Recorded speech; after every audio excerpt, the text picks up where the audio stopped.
I was the only one without a gift under the Christmas tree, but I didn't cry. I reached into my purse and everything changed. My name is Ann Richards. I'm 72 years old, and I live alone in a small brick house just outside Asheville, North Carolina. It's quiet here, the kind of quiet some people find lonely, but I've come to appreciate it. I get up with the sun, make my coffee just the way I like it, and sit by the window where the light hits the hardwood just right. I do my puzzles in the afternoon, watch the local news at 6 and call it a night by 9. There's comfort in rhythm, especially since my husband Michael passed away 7 years ago. We were married 41 years. He had strong hands and a soft laugh, a mechanic by trade, but he knew how to fix more than engines. He knew how to fix people, too. Losing him knocked the breath out of me. I thought I'd never find balance again, but little by little, I built something steady. I wasn't thriving, not yet, but I was standing. I hadn't heard from my son, Adam, in over a year. Not a real conversation anyway. A few happy birthdays over text, one photo of the kids on Halloween. That was it. He and his wife Lauren had slowly pulled away over the years. It started after Michael's funeral. Lauren got quiet, Adam got busier, visits stopped, calls dried up.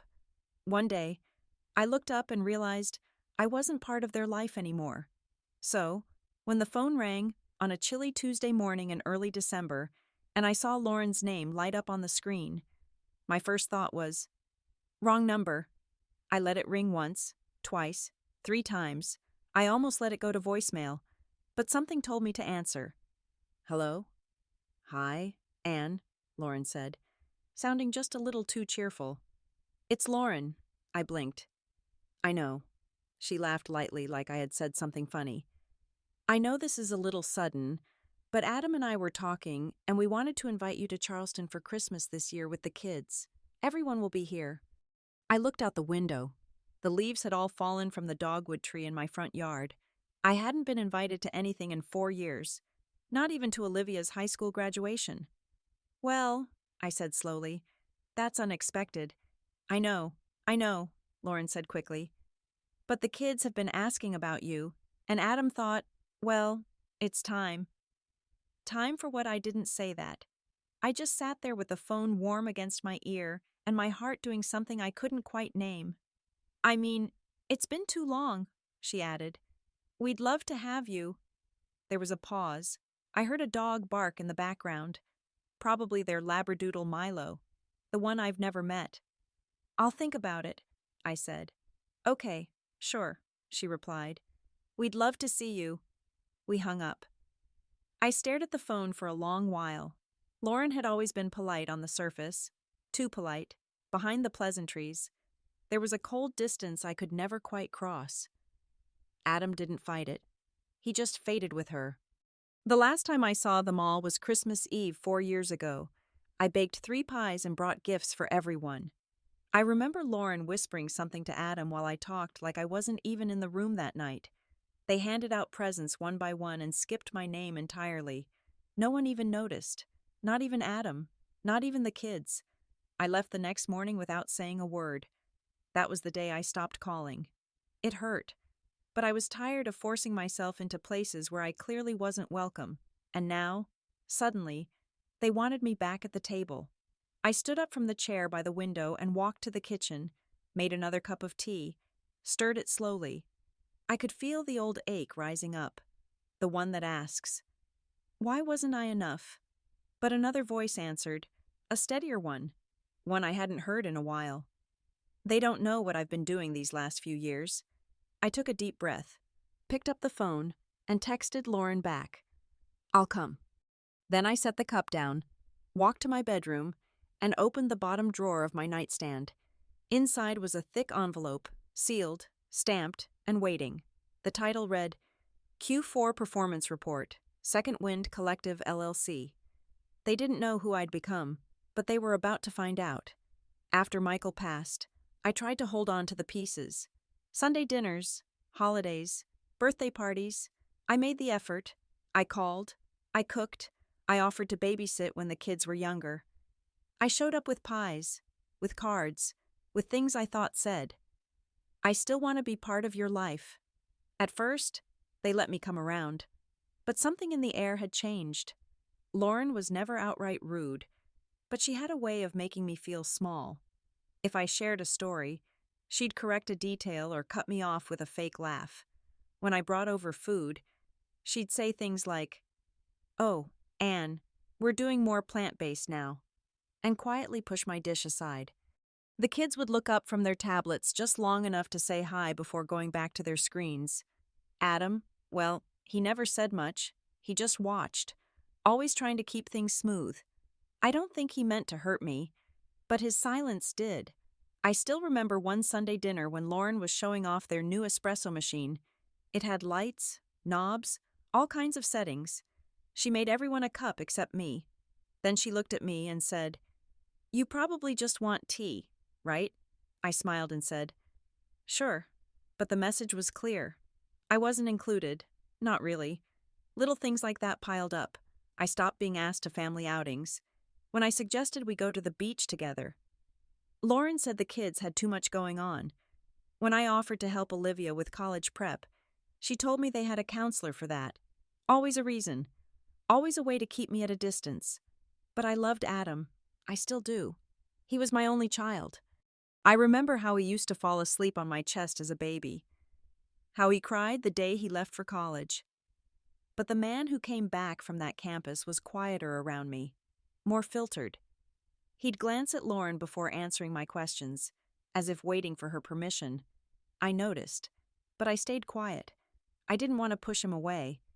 The only one who really stayed in touch was Olivia. She's my oldest granddaughter.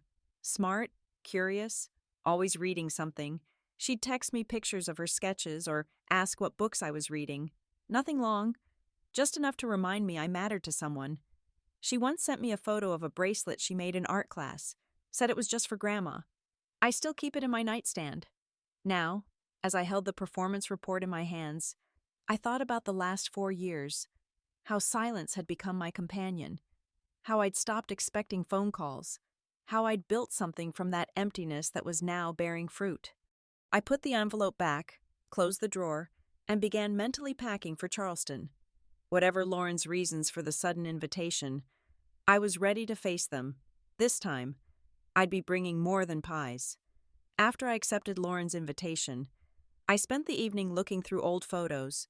Michael with baby Adam on his shoulders, Adam's high school graduation, his wedding to Lauren, where I wore a blue dress that took me weeks to find, Olivia's christening, with me holding her in a white lace gown Michael's mother had worn, Jacob as a toddler, chasing bubbles in my backyard. The photos told a story of a family that used to exist, before the whispers, before the exclusion, before I became a footnote. I remember exactly when things began to change. It was subtle at first, like a draft under a door you can't quite locate. After Michael's funeral, I stayed with them in Charleston for 2 weeks. I was still raw with grief, moving through their house like a ghost. Lauren had been polite but distant. There were hushed conversations between her and Adam when they thought I was asleep.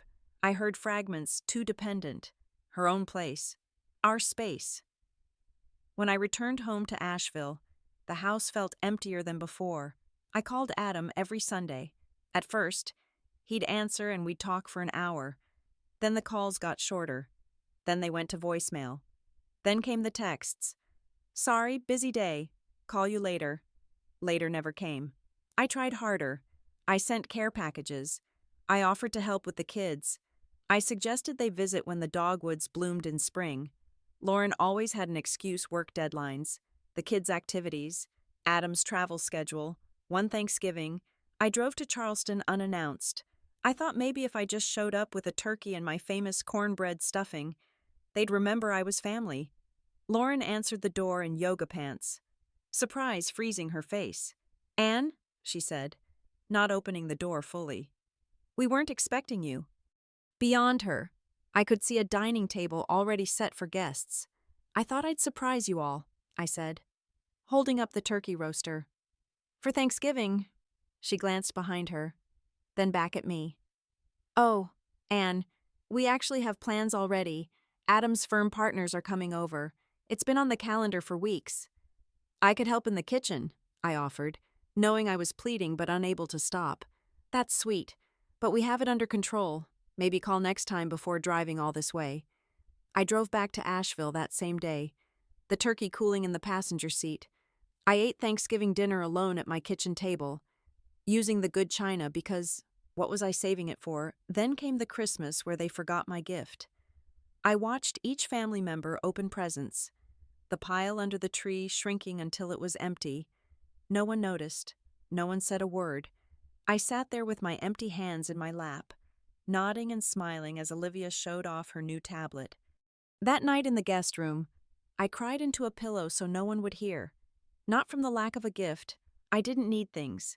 I cried because I had become invisible in my own family. The next morning, I made an excuse about a neighbor needing help and left early.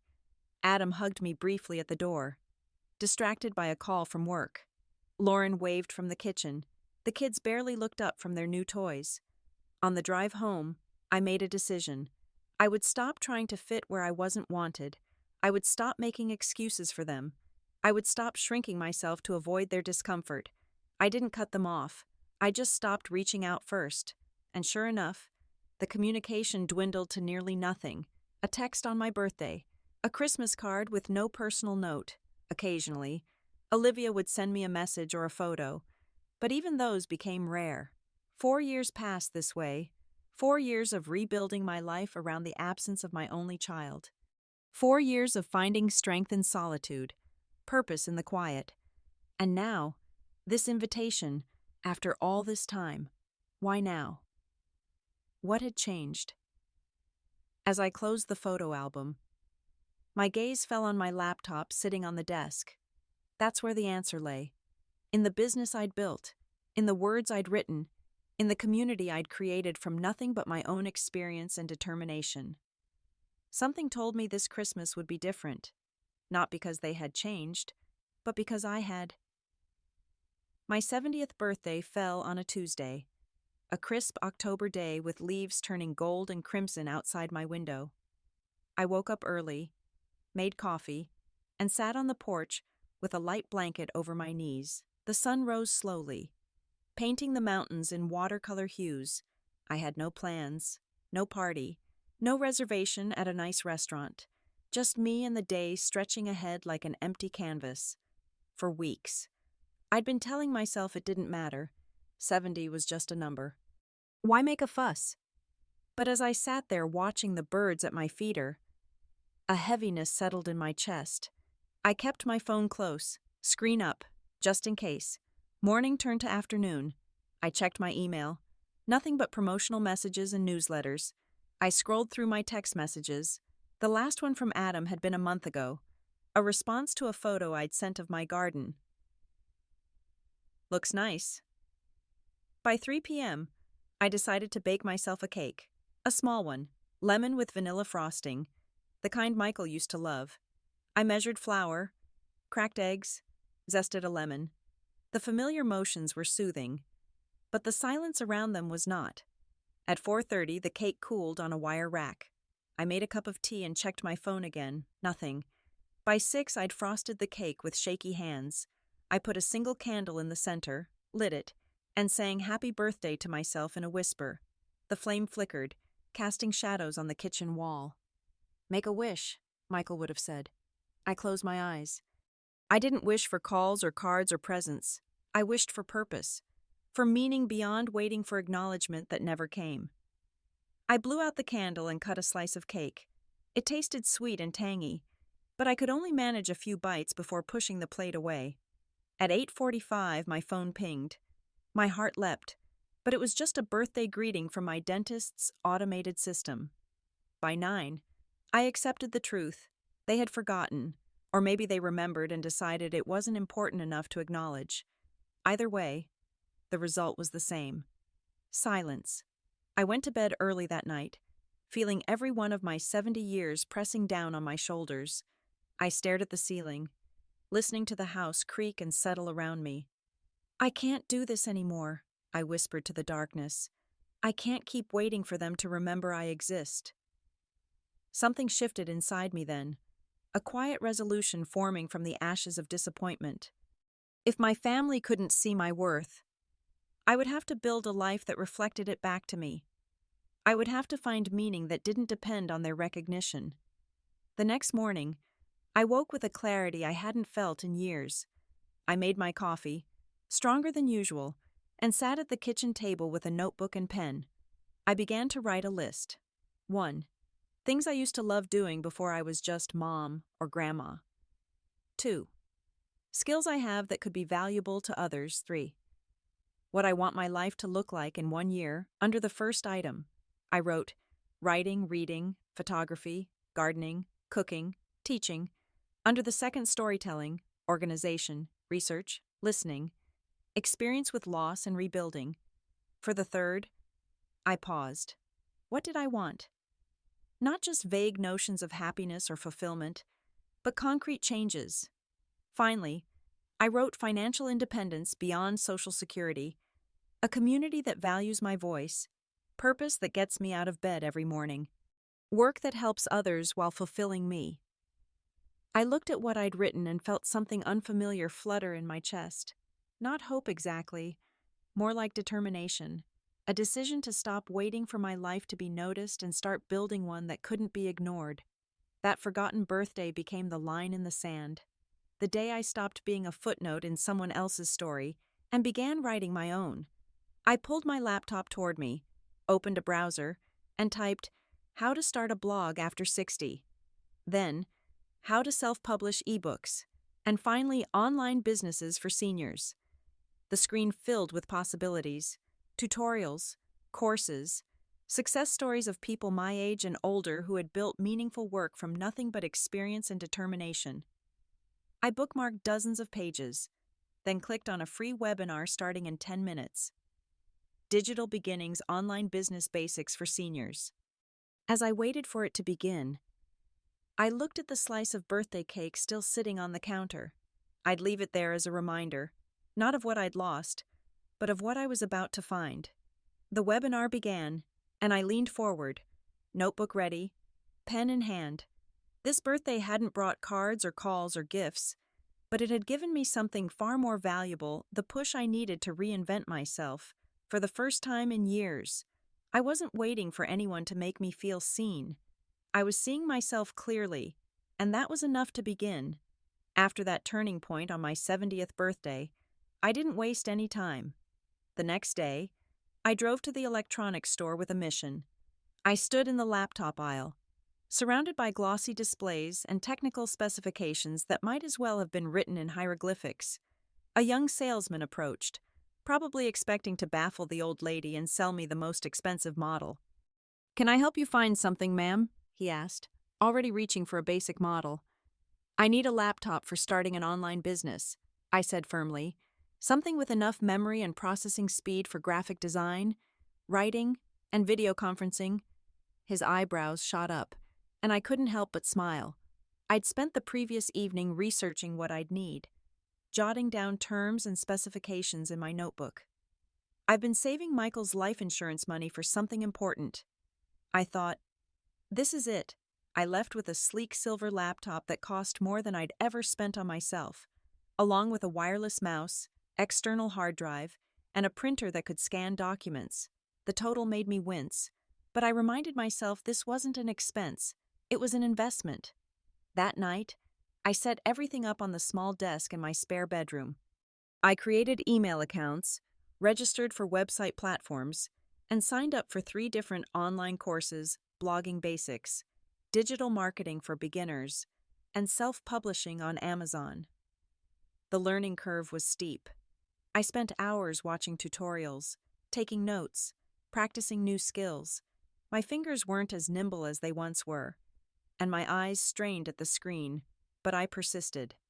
One evening, as I was struggling with setting up a website template, I remembered something Michael used to say when tackling a difficult repair: break it down until it's just one small problem at a time. So that's what I did. Instead of trying to build the entire website at once, I focused on the header, then the menu, then the about page. Piece by piece, it came together. 2 weeks after my birthday, I launched my blog, Second Wind Stories. Nothing fancy, just a simple design with a navy blue background and clean white text. My first post was titled, What No One Tells You About Turning 70. I wrote honestly about the birthdays spent alone, the realization that I'd been waiting for validation that wasn't coming, and my decision to build something new. I published it, then stared at the screen. 0 views, 0 comments. I hadn't expected anything different, but still, the emptiness stung. The next morning, I checked again, 3 views, and 1 comment from someone named Nancy. Thank you for putting into words exactly how I feel. Looking forward to more. I stared at those words for a long time. Someone had read my thoughts. Someone had connected with them. Someone I'd never met was looking forward to hearing more from me. It wasn't my son. It wasn't my grandchildren. But it was something real. A small bridge extended across the digital void. I wrote another post the next day, and another the day after that. I wrote about widowhood, about aging, about rediscovering passions long set aside for family responsibilities. I wrote about the ache of becoming invisible as a woman past 60, and the unexpected freedom that came with it. Slowly, the views increased. 5, then 12, then 30. Comments began to appear. This is exactly what I needed to read today. I thought I was the only one feeling this way. Please keep writing. Your voice matters. Each comment was like a small flame, illuminating the darkness I'd been sitting in. Each new reader was a reminder that I still had something valuable to offer the world, even if my own family couldn't see it. One morning, I received an email from a woman in Oregon who had read every post on my blog. Dear Anne, your words found me at exactly the right moment. My husband passed away last month, and I've been drowning in grief and uncertainty. Your post about the first year without him gave me hope that I might someday find solid ground again. Thank you for sharing your journey. It helps to know someone else has walked this path and found their way. Margaret. I printed that email and taped it to my desk, on days when I felt like giving up. When the technical challenges seemed too daunting or the words wouldn't come, I would read it again. I had helped one person feel less alone. That was enough to keep going. By December, 3 months after my birthday, my blog had a small but growing community. I'd published 37 posts and had over 200 regular readers. Not viral by any means, but something real that I had built with my own 2 hands and the wisdom earned through 7 decades of living. When Lauren's invitation arrived, I had just finished writing my first ebook, After the Funeral Finding Yourself Again. It wasn't published yet, but the manuscript was complete, waiting for the final edits. As I packed for Charleston, I realized I was no longer the same woman who had left their house in tears 4 years ago. I was someone new, someone with purpose, someone who no longer needed their approval to feel worthy. I slipped the quarterly report into my suitcase, alongside the gifts I had carefully chosen for each of them, not because I expected anything in return, but because despite everything, I still loved them, and I wanted them to see that love had never been the problem. The new year brought unexpected momentum to my little digital venture. My blog readership doubled, then tripled. Comments poured in from women across the country, many of them in situations similar to mine, widowed, distanced from family, searching for meaning in their later years. I joined Facebook groups specifically for women over 60 interested in starting online businesses. One called Wise Women Build became my daily destination for support and advice. The women there didn't talk down to me or assume I couldn't learn technical skills because of my age. They shared resources, celebrated small victories, and offered solutions when I hit roadblocks. Through these groups, I learned about Amazon's Kindle Direct publishing platform. Self-publishing had once seemed like a vanity project for those who couldn't get real publishers, but now it was a legitimate path for writers to reach readers directly. I polished my ebook, created a simple cover using a design tool called Canva, and nervously hit publish on a chilly February morning. I priced it at $3.99, not expecting much. The first day, it sold 2 copies. The second day, 5. By the end of the week, 28 people had purchased my book. Not exactly a bestseller, but the idea that strangers were willing to pay for my words filled me with a quiet pride I hadn't felt in years. Then something unexpected happened. A woman who had bought my book shared it in an online grief support group with thousands of members. Suddenly, my sales jumped from a trickle to a flood. 30 copies a day, then 50, then over 100. Emails began arriving in my inbox. Your book gave me permission to feel angry, sad, and hopeful all at once. I've been a widow for 3 years, and this is the first time I felt understood. I bought copies for my entire widows support group. Within 3 months, after the funeral, had sold over 2,000 copies. The royalties weren't making me rich, but they were substantial enough to make a difference in my monthly budget. For the first time since Michael died, I wasn't watching every penny. Encouraged by this success, I expanded my offerings. I designed printable journal pages specifically for grief processing and daily reflection. I created guided meditation scripts for women dealing with major life transitions. I even launched a paid newsletter, The A Letters, where I shared more personal stories and insights for $5 a month. My first month, 38 women subscribed, then 60, then 120. When I logged in one evening and saw my monthly revenue had reached $140, I sat at my desk and wept. Not just because of the money, though that validation mattered. I wept because I had built something of value, because I had found a way to transform my pain into purpose.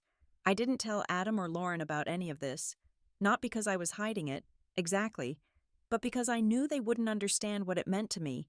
They would minimize it, treat it as a cute hobby, not recognize it as the lifeline it had become.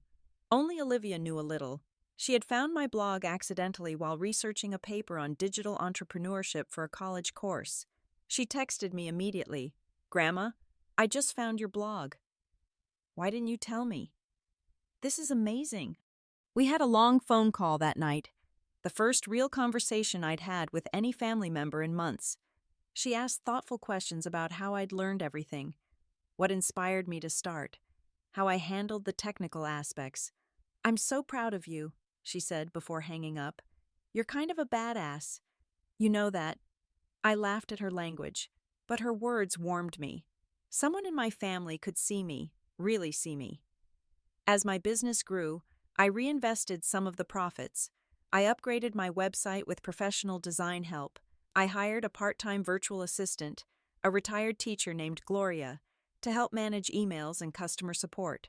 I even took an online course in advanced digital marketing, learning about email sequences, landing pages, and search engine optimization.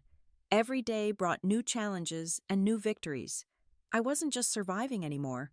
I was thriving, building, growing, creating something that mattered to others and fulfilled me in ways I hadn't expected.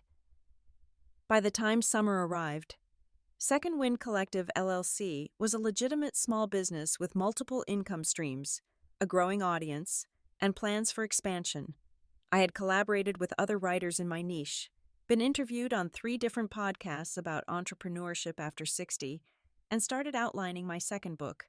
The woman who had spent her 70th birthday alone with an untouched cake was gone. In her place stood someone new, someone confident, someone visible, someone who no longer waited by the phone for acknowledgement from people who had chosen not to see her. Not everything was smooth sailing. For every success, there were multiple failures and setbacks that tested my resolve and made me question whether I was too old to be embarking on this digital adventure. The first major crisis came in May, 6 months after launching my blog. I woke up one morning to find my website completely blank, displaying only an error message. Panic seized me. All those posts, all those comments, all that work gone. I called the hosting company, my hands shaking as I navigated their automated system. After 30 minutes on hold, a technician informed me that my site had been hacked. Someone had injected malicious code, corrupting my database. "Do you have backups?" he asked, in the tone of someone who already knew the answer. I didn't. I had skipped that step, thinking it was unnecessary for a small blog like mine. Now I was paying the price. "I'm sorry, But without backups, there's very little we can do, he said. You'll probably need to rebuild from scratch. I hung up and stared at my laptop, devastation washing over me. 6 months of work, hundreds of comments and connections, all erased because I hadn't understood the importance of something as basic as backups. For a moment, I considered giving up. Maybe this was a sign that I was out of my depth, trying to play in a world that belonged to younger generations. Then I thought about Margaret from Oregon, and Nancy who left that first comment, and all the other women who had found solace in my words. I couldn't let them down. I couldn't let myself down. I took a deep breath and called Olivia. She had mentioned a friend majoring in computer science. Perhaps he could help. 2 days and $300 later, a young man named Ethan had recovered most of my content using cached versions and had set up a proper security system with automatic backups. The site was back up, somewhat battered but functioning. I wrote a post about the experience, titled "What Getting Hacked Taught Me About Resilience." It became one of my most shared pieces. The second challenge emerged when I discovered another blogger, a woman in her 40s named Jennifer, had essentially copied my concept. Her site, Fresh Wind Stories, featured content strikingly similar to mine, down to the color scheme and post titles. At first, I was furious. I called Gloria, ranting about plagiarism and theft. "It's so unfair," I fumed. "She's younger, more tech-savvy, probably prettier in her profile picture. She'll steal my readers." Gloria listened patiently, then said something that stopped me cold. "Anne, imitation is the sincerest form of flattery, but more importantly, no one can copy your voice, your experiences, your perspective as a woman with 7 decades of wisdom. That's your unique value proposition." She was right. I couldn't control Jennifer's actions, but I could focus on making my content so authentically mine that no imitator could compete. I doubled down on sharing personal stories, on the raw truth of grief and renewal that I knew intimately.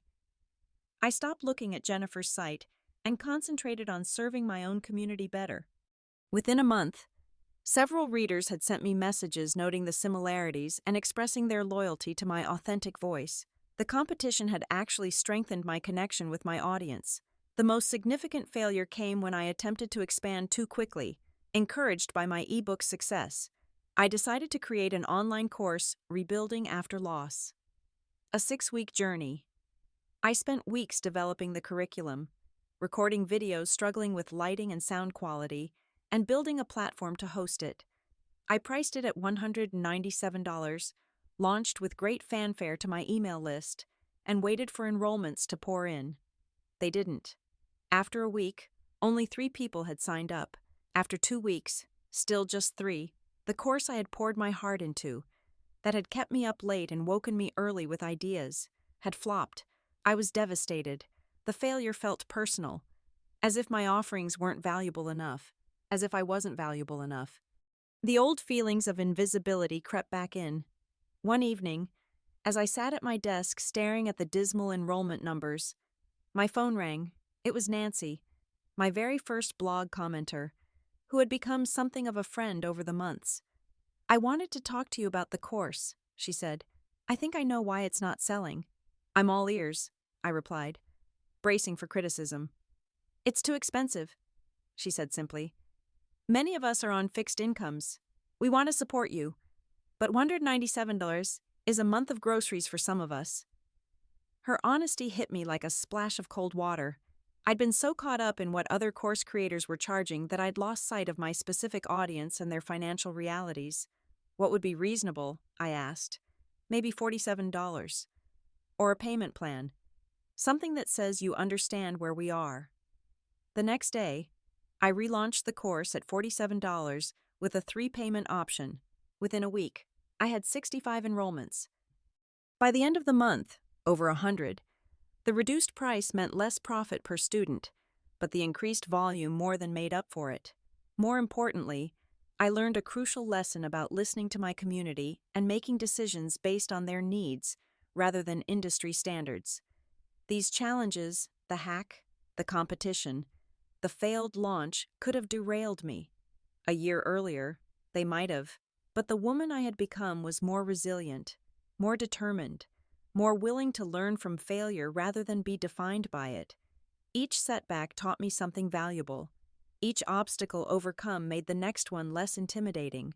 Slowly, steadily, I was building not just a business, but a sense of capability I hadn't felt in decades. By the time autumn arrived, bringing my 71st birthday, I had weathered enough storms to feel confident in my ability to navigate whatever came next. The blog had evolved into a multifaceted business. The community had grown into a supportive network, and I had transformed from a woman waiting for acknowledgement into one who created her own validation. When Lauren's invitation arrived in December, I was ready, not just with quarterly reports and financial statements, but with the quiet strength of someone who had rebuilt herself from the ground up. This Christmas would be different, not because they had changed, but because I had. By October, 1 year after that forgotten birthday, my little venture had blossomed beyond anything I could have imagined. Second Wind Stories had evolved from a simple blog into a comprehensive resource for women navigating later life transitions. The website now featured a blog with over 100 articles, an online shop selling digital products, a members-only community forum, weekly live stream discussions, 3 published ebooks, a monthly paid newsletter with over 300 subscribers. My kitchen table business had become a legitimate source of income, bringing in just over $7,000 in September alone, not a fortune by any means, but enough to completely transform my financial situation. I was no longer anxiously watching my bank account before buying groceries or putting off home repairs indefinitely. More importantly, I had built a community, real connections with women across the country who shared similar experiences. We weren't just readers and writer, we were friends, supporters, confidants. We celebrated birthdays, mourned losses, and cheered accomplishments together through screens and keyboards. One particularly meaningful project emerged that fall.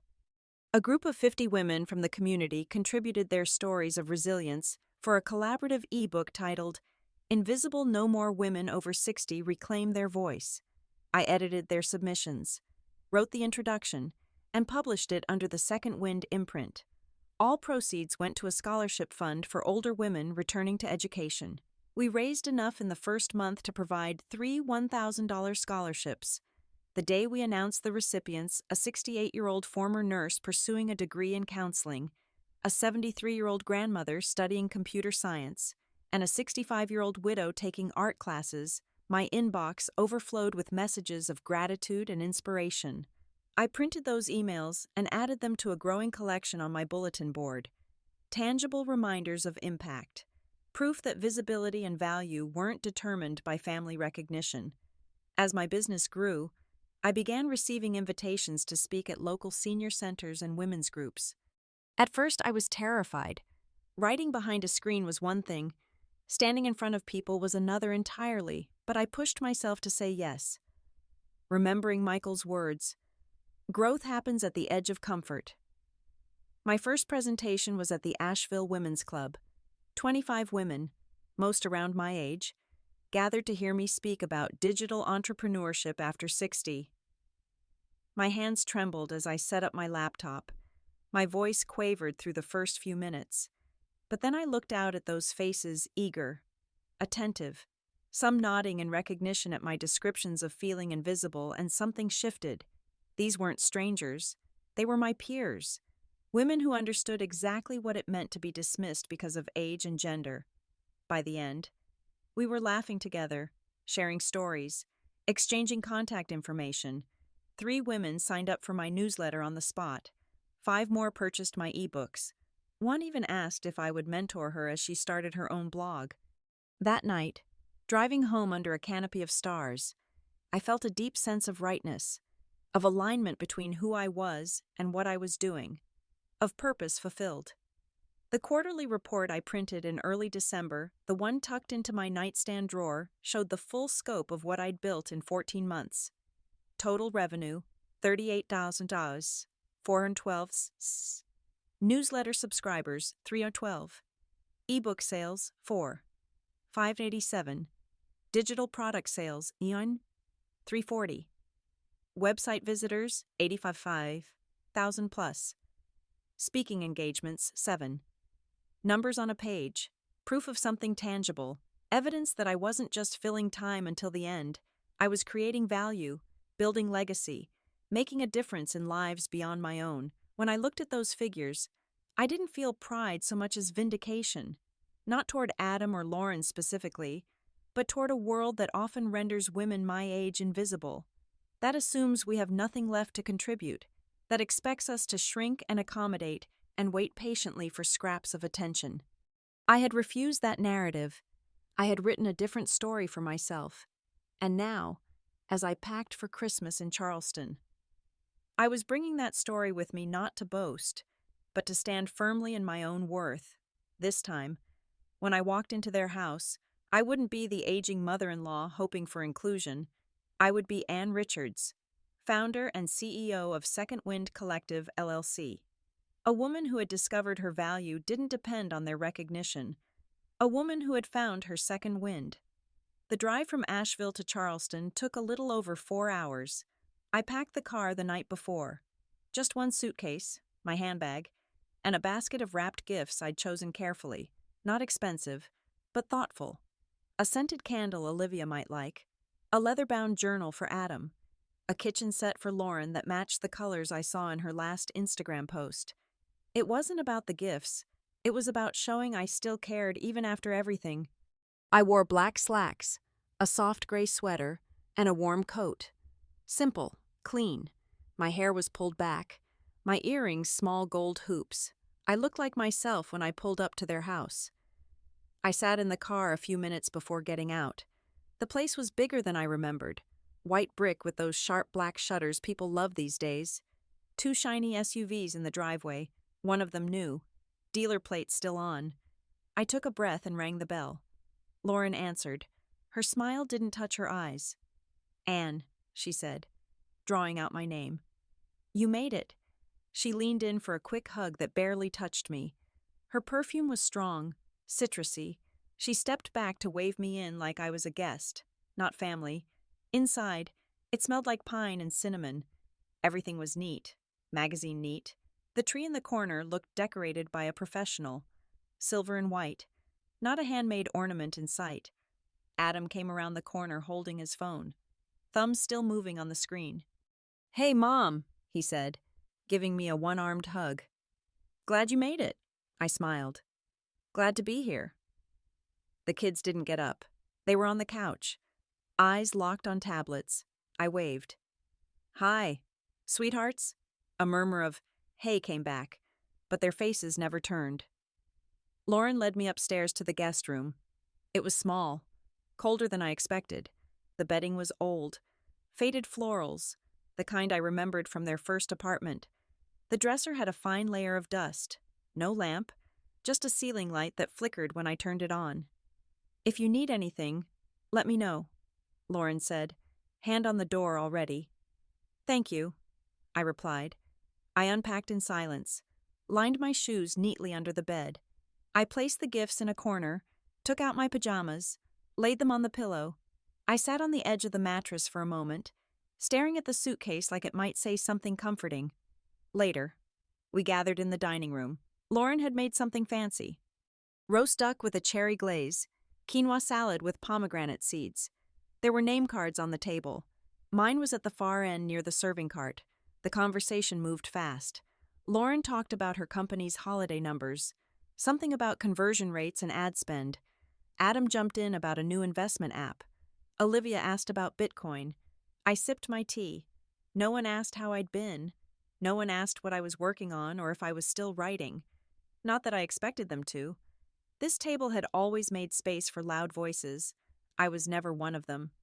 Midway through dinner, Lauren looked over and said, Anne, what are you up to these days? Still into those retirement hobbies?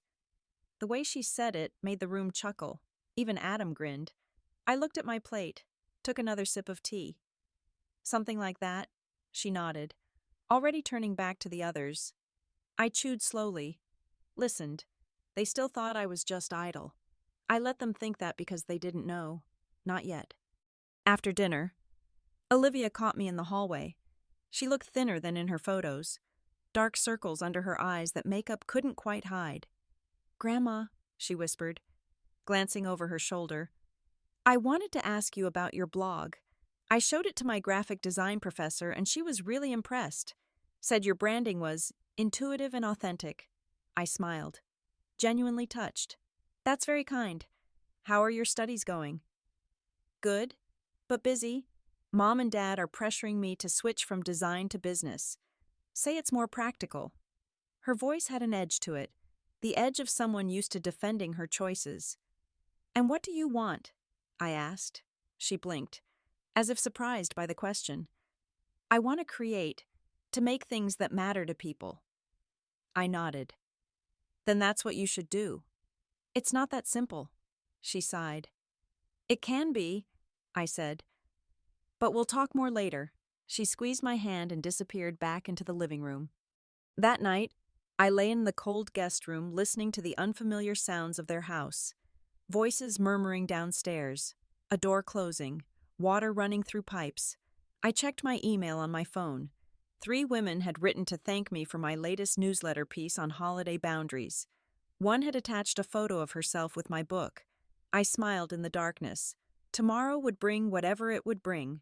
But tonight, I knew I mattered to someone, many someones, and that was enough. I woke up early, as I always do. The house was still quiet. I could hear the hum of the heater and the occasional creak of floorboards. I got dressed, made the bed, and went downstairs to help with breakfast. But Lauren waved me off. "Relax, Anne," she said. "We've got it handled." So, I sat in the corner armchair while the smell of cinnamon rolls filled the kitchen. Lauren buzzed around in a matching pajama set, calling out instructions. Adam was pouring orange juice, still glued to his phone. The kids were already buzzing with excitement, bouncing from room to room, waiting for the green light to tear into the presents under the tree. By 8, everyone gathered in the living room. The fireplace was going, stockings were full, and the Christmas tree sparkled like a magazine cover. There were dozens of gifts underneath, carefully wrapped, color-coordinated, each with a fancy tag and perfect bow. "Okay," Lauren called out, clapping her hands. "Let's get started." The kids dove in first. Boxes flew open. Wrapping paper covered the floor. Squeals, thank yous, and plastic packaging. Olivia unwrapped a brand new MacBook and hugged her dad. Her younger brother got a gaming headset and a smartwatch. Lauren handed Adam a sleek golf bag, then opened a large box from him. A designer handbag she clearly picked out herself. They smiled for photos, posed in front of the tree. Lauren kissed Adam's cheek and said, "You did good this year." I sat quietly on the edge of the couch, smiling when someone looked my way, watching. Then Lauren looked around like she'd suddenly noticed something missing. "Wait, did we forget one?" she said, scanning the pile. Adam cleared his throat and looked down at his coffee. Olivia glanced at me and opened her mouth like she wanted to say something, but didn't. "Oh no," Lauren said with a tight little laugh. "I must have forgotten you in all the planning. Anne, so much going on? You know how it is?" I nodded. "Of course," Jacob chuckled, still holding his new game controller. "Grandma's used to it." The room laughed a little. It wasn't mean, not outright, but it cut just the same. I looked around at the piles of gifts, the ribbon scraps, the joy on their faces, and then at the empty space in front of me. No box, no card, not even a stocking. I sipped my tea, warm, steady. Then I reached into my handbag, slow and calm. "Actually," I said, "I got myself something this year." The room quieted a little. Lauren tilted her head. "I thought I'd share it with you all," I added, pulling out a small envelope. Inside was a printed summary. 4 pages stapled together, nothing flashy. I laid it gently on the coffee table in front of me and looked up. "You know that little blog I started a while back?" I said, keeping my tone casual. "Well, it's turned into something." No one moved. "It's called Second Wind Stories," I continued. "It has around 85,000 readers now, mostly women over 60. I write about life, aging, loss, Things most people don't talk about. I turned the top page. I also have an Etsy store, printable journals, ebooks, things like that. I sell around 100 products a week. Adam blinked. Wait, seriously? I nodded. Last quarter, my income was just over $38,000. I let the number sit there for a second. Lauren squinted. Are you saying this is yours? Yes. I said, built it myself. Learned everything online. Adam looked at the paper. You made this much in 3 months. Sometimes more, I replied. He stared. Olivia looked like she was about to burst with questions, but kept quiet. Jacob had finally put his gadgets down. Lauren crossed her arms. And you never told us. You never asked, I said. The room stayed quiet. No laughter now. No smiles. I figured I'd get myself something this year, I said. Standing up, I pulled out another envelope. This one smaller. I opened it slowly and held up a silver key. What's that? Adam asked. A key to my new condo, I said. 2-bedroom, downtown Asheville. I closed last week. Adam's eyes widened. Lauren's lips parted slightly, but nothing came out. It's near the farmer's market, I added. Close to the co-op and walking trails. Good natural light. I sat back down. No one said a word. Then I looked around the room again at the piles of stuff, the noise, the shocked faces, and I smiled just a little. They still think I'm just idle, I said in my head. Not anymore. After my revelation, Christmas morning shifted in ways both subtle and obvious. Lauren recovered first. Her smile reappearing like a mask slipped back into place. Well, this is fascinating, she said. Voice bright, but eyes calculating. You must tell us all about it. After the gifts, of course. The gift opening continued, but the energy had changed. Adam kept glancing at the papers on the coffee table. Lauren's movements were stiffer, her laughter a touch too loud. Only Olivia seemed genuinely excited, shooting me looks of barely contained admiration. After the last gift was unwrapped, Lauren suggested brunch. We moved to the dining room, where she'd laid out a spread of pastries, fruit, and quiche. Adam poured mimosas. I noticed mine was mostly orange juice. So, Anne, Lauren said once everyone was seated, this blog business of yours sounds interesting. Tell us more. I took a small bite of quiche before answering. It started as a way to process grief after Michael passed. Just writing for myself, really, but it resonated with other women in similar situations. It grew organically from there. And the money? Adam asked, less tactful than his wife. How did that happen? I sell digital products, journals, workbooks, guided reflection tools. Then there's the ebooks and the paid newsletter, different streams of income that add up. Lauren leaned forward. You know, this is fascinating timing. Adam and I were just talking about diversifying our investments, looking at digital properties. Actually, Adam nodded eagerly. Right. We've been researching the content creation space. Huge growth potential there. I took a sip of my mostly juice mimosa and waited. I knew where this was going. We should talk about how we might help you scale this, Lauren continued.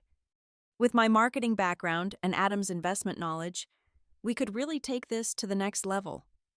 That's very kind, I said, but I'm comfortable with the current scale. It's manageable for me. Lauren's smile tightened. But think of the potential. You could reach so many more people, make so much more money. It's not about maximizing profit, I explained. It's about maintaining quality connections with my community. Adam jumped in. Mom, you're leaving money on the table. With the right strategy, this could be huge. We could help with that. I looked at my son. Really looked at him. The eager glint in his eye wasn't about helping me succeed. It was about getting a piece of what I'd built.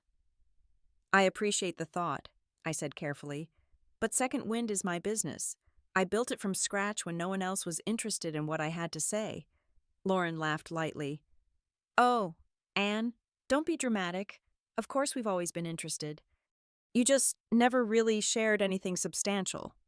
That stung, but I kept my expression neutral. Either way, I'm not looking for partners. An awkward silence fell over the table. Jacob excused himself to play his new video games. Olivia stayed, watching the adults with sharp eyes. After brunch, I helped clear the dishes despite Lauren's insistence that I didn't need to, in the kitchen. She cornered me by the sink. "Anne," she said, voice lower now, "I hope you don't think we're trying to take advantage. We're family. We want to help." I rinsed a plate carefully. "Lauren, can I ask you something?" "Of course." "When did you look me up online, before or after you invited me for Christmas?" Her smile faltered. "I don't know what you mean." "I track my website analytics," I said calmly. "Someone from Charleston viewed every page of my site, including my About page with revenue figures, the day before you called with your invitation." The color drained from her face. "That's quite an accusation." "Not an accusation, an observation." She recovered quickly. "Even if I did look you up, what's wrong with that? We've been worried about you. Living alone, financially vulnerable after Michael's passing." "Worried," I repeated. "Yet not a single call on my birthday. Not a single invitation in 4 years, until you discovered I wasn't so vulnerable after all." Lauren's expression hardened. "You know, Anne, this attitude isn't helping anyone. We're trying to bridge the gap here." "No," I said gently. "You're trying to build a bridge to something I created. That's different." I dried my hands on a kitchen towel and walked past her, back to the living room where Adam was still studying my quarterly report. Later that afternoon, Olivia found me on the back porch, bundled up against the December chill. She sat beside me on the wicker love seat. "They're talking about you inside," she said without preamble. "Dad keeps saying you need guidance with your business."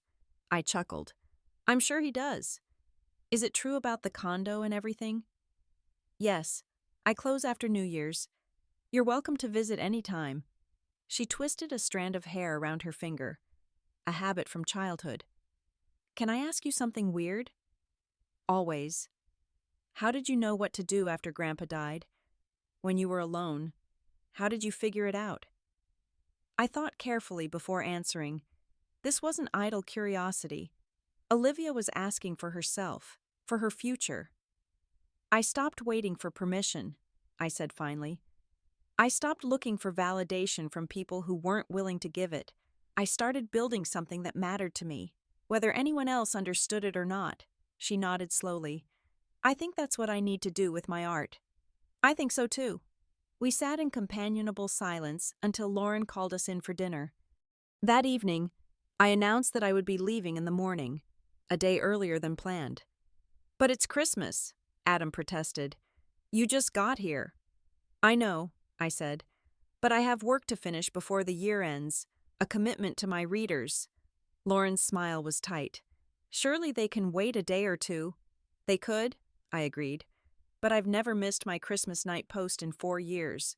I don't intend to start now." Adam looked like he wanted to argue, but something in my expression stopped him. Perhaps he was finally seeing me not as his mother who needed managing, but as a woman with agency and purpose beyond family roles. I went to bed early that night, packing my suitcase in the quiet of the guest room. As I folded my clothes, there was a soft knock at the door. Olivia slipped in, closing the door behind her. "I made you something," she whispered, handing me a small package wrapped in tissue paper. Inside was a hand-drawn portrait of me, sitting at a desk, light streaming through a window, my face in profile, intent on work. It was beautiful, capturing not just my likeness, but a sense of purpose, of quiet strength. "It's how I see you," she said. "The real you." I hugged her tight, tears pricking at my eyes. "Thank you, sweetheart. This means everything." "I want to be like you," she whispered. "Strong, independent, doing something that matters." "You already are," I told her. "You just need to believe it." After she left, I looked at the portrait for a long time. One person in this house saw me clearly. Maybe that was enough. I started packing around 5 the next morning. The house was still quiet. I folded my clothes neatly, zipped up my suitcase, and looked around the guest room one last time. The light still flickered. The dresser was still dusty, same as it was when I arrived. I carried my things downstairs. Lauren stood by the front door in her robe, looking half surprised. "You're really leaving today?" she asked. I nodded. "Yes, I've got my own tradition back home now. My readers expect my Christmas night post. I've never missed one." Adam came in from the kitchen, coffee mug in hand. "Mom, about what you showed us yesterday." "It's not up for discussion, Adam," I said firmly but kindly. "Second Wind is mine. I built it when I had nothing else. I'm not looking for partners or investors or advisors." He looked wounded. "We're just trying to help." "I know you think that's what you're doing," I replied. "But help would have been a phone call on my birthday. Help would have been an invitation before you knew I had something valuable. Help would have been seeing me when I was invisible." Lauren crossed her arms. "That's not fair. Anne, we've all been busy. Life happens." "Yes, it does," I agreed. "And I've built a good one for myself. I'd love for you to be part of it, but on different terms than before." I hugged them both briefly, promised to text when I arrived home safely, and walked to my car. As I was loading my suitcase, Olivia ran out in pajamas and bare feet. "Grandma, wait," she called. "Will you text me about your blog? Maybe I could help with some graphics or something?" I smiled. "I'd love that, and I meant what I said about visiting the new condo. Anytime." She hugged me tight. "I'm proud of you," she whispered. Those words carried me all the way back to Asheville. The drive home was peaceful. I listened to a podcast about digital entrepreneurship, made notes at rest stops about ideas for my next project, and felt lighter with each mile that separated me from Charleston. When I arrived home, I took a warm shower, changed into comfortable clothes, and sat at my desk. I opened my laptop and began writing my annual Christmas night post, the title, "The Gift I Gave Myself." I wrote about showing up for family who didn't show up for you, about finding worth within when external validation fails, about building something meaningful from the ashes of disappointment, not with bitterness, but with quiet determination. I didn't name names or share specific details about the forgotten gift or empty space under the tree. That wasn't the point. The point was the journey from invisibility to purpose, from waiting to creating. I hit publish at exactly 8 p.m., as I had every Christmas night for 4 years. Within minutes, comments began appearing. "This brought tears to my eyes. Thank you for your honesty. I needed this tonight more than you know. You've inspired me to stop waiting and start building." I closed my laptop gently, lit a small candle on the table, and sat in the quiet glow of my living room. I thought of all the versions of myself that had waited for someone to notice. She wasn't waiting anymore. That night, my phone buzzed with texts and notifications, some from readers, some from my business associates, and 3 from Adam's family. Adam. "Mom, we need to talk. I didn't understand. I'm sorry." Lauren. "Anne, let's catch up after the holidays. I think we got off on the wrong foot." Olivia. "Your post tonight was beautiful. I'm showing it to my friends. Love you." Grandma. I read them all but responded only to Olivia. The others could wait. I needed time to consider what kind of relationship I wanted moving forward, not from anger or spite, but from self-respect and clear boundaries. For the first time in years, I felt completely at peace with who I was and what I had built, not just a business, but a life with meaning, a life where I wasn't defined by my relation to others' mother, widow, grandmother, but by my own creativity, resilience, and wisdom. The gift I had given myself wasn't just financial independence or professional accomplishment. It was the freedom to exist on my own terms, to be visible whether anyone was looking or not. I fell asleep that night with Olivia's portrait on my nightstand, a visual reminder that sometimes being seen by just one person is enough to bridge the gap between generations, enough to ensure that what we build outlasts us in ways we never expected. 3 months passed like pages turning in a book I actually wanted to read. The trees in Asheville began to bud again, and the sun stayed out longer in the evenings. My days found their rhythm: early mornings, quiet work, walks through the neighborhood, and hours spent answering messages from women across the country. The post I'd written on Christmas Eve had taken on a life of its own, shared thousands of times, quoted in newsletters I didn't even subscribe to. One morning, I got an email from a producer at a podcast I listened to called The Second Start. They highlighted stories of people over 50 starting new businesses or creative projects. She asked if I'd be willing to come on and talk about second win stories and how I got started. I said yes. The host called me from a studio in Boston. We talked for nearly an hour. She asked thoughtful questions about what it felt like to be forgotten, how I found purpose again, what advice I'd give to other women starting late. I told her the truth. You don't need permission to begin, I said. You just need space and maybe a little stubbornness. After the episode aired, my inbox flooded, not with praise, but with connection. Real women telling me their hearts, their regrets, their ideas. I replied to every single one. Meanwhile, my relationship with Adam's family remained in limbo. Olivia called regularly and had even started helping with graphic design for my site. Adam texted occasionally. Awkward attempts at reconnection that neither of us quite knew how to navigate. Lauren remained silent after one brief message about clearing the air that I had acknowledged but not pursued. Then one Saturday in late March, my doorbell rang. When I opened it, Adam stood there, looking uncertain, more gray in his beard than I remembered. He held a small gift bag in one hand. "Hi, Mom," he said, his voice softer than I'd heard it in years. "Hello, Adam. Come in."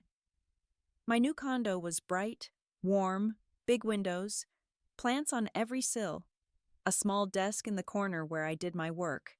Bookshelves lined one wall, filled with titles I'd collected and reference books for my business. It looked like me. It felt like me. Adam glanced around, taking it all in.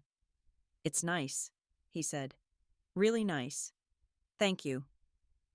We sat on the couch, the gift bag between us. Neither of us reached for it. "I've been thinking a lot," he started. "About what you said at Christmas, about waiting." I nodded but didn't fill the silence. I let too many things become more important than the ones that actually matter. His voice caught.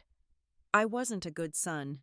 You were busy," I said, not excusing, just acknowledging. "No," he shook his head. "I was present but not present. I was there but not there. And somewhere along the way, I don't know, I lost sight of who you were, who you are." The room was quiet except for the soft ticking of the clock on the wall. "I miss you, Mom. I miss knowing what's happening in your life. I miss your voice." I looked at my son, really looked at him. Behind the man was still the boy who used to run to me with scraped knees and wonderful discoveries. He wasn't perfect, neither was I. But he was here. "I listened to your podcast," he said. "The Second Start one. You were amazing. I didn't know half the things you talked about your writing process, how you built your community. I was proud and ashamed at the same time. Proud of what you've done. Ashamed I wasn't there to see it happen." I reached for my tea. "We can't go back, Adam. I know. But we can go forward, if that's what you want." He nodded, eyes bright. "It is. Very much." I gestured to the gift bag. "What's this?" He pushed it toward me. Just something small. Inside was a framed photo. Not a new one. An old one I hadn't seen in years. Michael and me on the front porch of our first house. Adam about 6 years old between us. All of us laughing at something long forgotten. We looked happy. We were happy. "I found it in Dad's old things," Adam said. "Thought you might like to have it." I traced a finger over the glass. "Thank you." Adam cleared his throat. "There's something else I wanted to talk to you about. Lauren and I, we're in counseling, have been since January. Things haven't been great between us for a while. And seeing how we treated you, it made me realize some patterns. I don't want Olivia and Jacob to drift away from us the way I drifted from you." I set the frame on the coffee table. "That's good, Adam. I'm glad you're getting help. I'd like to try again. Mom, to be in your life, to have you in ours, the real you, not the version we thought you were. I looked at my son and saw something I hadn't seen in a long time. Sincerity. I'd like that too. We talked for hours that day, really talked, about Michael, about grief, about his marriage, about my business.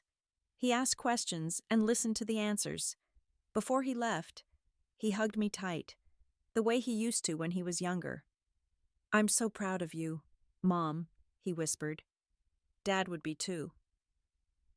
After he left, I sat by the window watching the sky turn pink.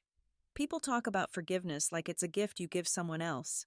Sometimes it is, but sometimes it's simply making room for new possibilities. I wasn't interested in going back to how things were, but I was open to discovering what they could become. The next week, I got a text from Lauren, not an invitation, not a request, just a simple message. Adam told me about your conversation. I have a lot to learn. Thank you for giving us another chance. It wasn't everything, but it was a start. Spring turned to summer. My book was set to launch in September. Olivia stayed with me for 6 weeks, interning and helping with the business. She had a natural eye for design and quickly became invaluable. She redesigned my newsletter template, created graphics for social media, even set up a small photo corner in my spare room for product photos.